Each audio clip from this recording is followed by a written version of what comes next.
Il arrive un moment dans la vie où on est obligé de passer par la case remise en question. La vie n'est pas linéaire et il est tout à fait naturel et normal de manquer de motivation de temps à autre. Cependant, avant de rentrer dans l'excès en remettant tout en cause, toute sa vie professionnelle, son job, ses collègues, il convient d'identifier la source de démotivation.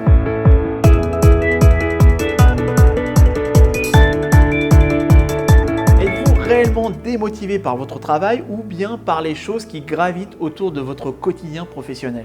Temps de trajet trop long, temps de sommeil trop court, rythme de vie incontrôlé. Les raisons de vous faire rentrer dans un processus de démotivation sont vraiment nombreuses.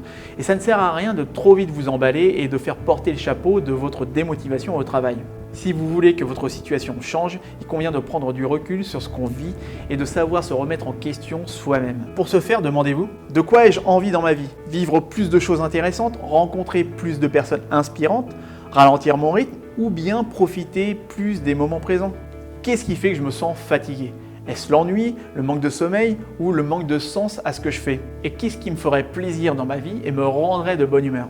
Car si vous vous levez chaque lundi matin en vous disant « vivement vendredi soir » ou que vous allez au travail en moonwalk, vous risqueriez vraiment de passer à côté de votre vie. Répondre à ces questions vous permettra d'éviter cela et de faire en quelque sorte un audit de votre situation actuelle. Sachez aussi distinguer le manque de motivation et la démotivation. Comme je l'ai déjà dit dans mes précédentes vidéos, distinguez ces deux notions car l'une est passagère et l'autre est permanente. Ciblez donc ce qui vous semble être la source de démotivation. Et bien souvent, il arrive que c'est le rythme de votre vie professionnelle qui est plus à remettre en question que votre job en lui-même. Si vous avez cette chance de vivre en région parisienne et que vous connaissez les délicieuses joies de prendre le train pour la Défense ou le RER A, il se peut que votre temps de transport vous pèse. Cependant, certains n'en sont pas vraiment gênés. C'est le cas de Nicolas, un de mes amis, qui m'a un jour avoué que le temps de transport était pour lui un temps de transition qui lui permettait de se reconditionner le matin et de souffler le soir.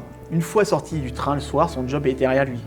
Alors que d'autres comme moi à l'époque vivaient ce moment-là comme une punition. Et plutôt que de subir ce moment-là, je l'ai mis à profit de manière plus positive. En lisant choses que je ne faisais que le soir quand je n'étais pas fatigué ou bien en regardant des vidéos sur mon smartphone. Si vraiment le rythme ne vous convient pas, il serait peut-être temps pour vous d'envisager de le remettre en question. Le télétravail et les aménagements en temps partiel deviennent de plus en plus acceptés auprès des employeurs. Avez-vous déjà envisagé ces solutions? Autrement, il vous restera la possibilité de changer de métier et de vous reconvertir professionnellement vers un autre secteur pour vous redonner du cœur à l'ouvrage. Si vous envisagez cette dernière démarche et que vous souhaitez faire le point sur vous-même pour oser vous consacrer à ce qui vous ferait vibrer, je vous invite à me contacter via mon site Osez Briller et à l'aide de l'onglet Contact. Voilà, c'est fini pour cette vidéo sur la remise en question professionnelle. Quant à nous, on se retrouve pour une nouvelle vidéo. D'ici là, je vous invite à vous abonner à ma chaîne. Prenez soin de vous, profitez-en et osez briller dans votre vie.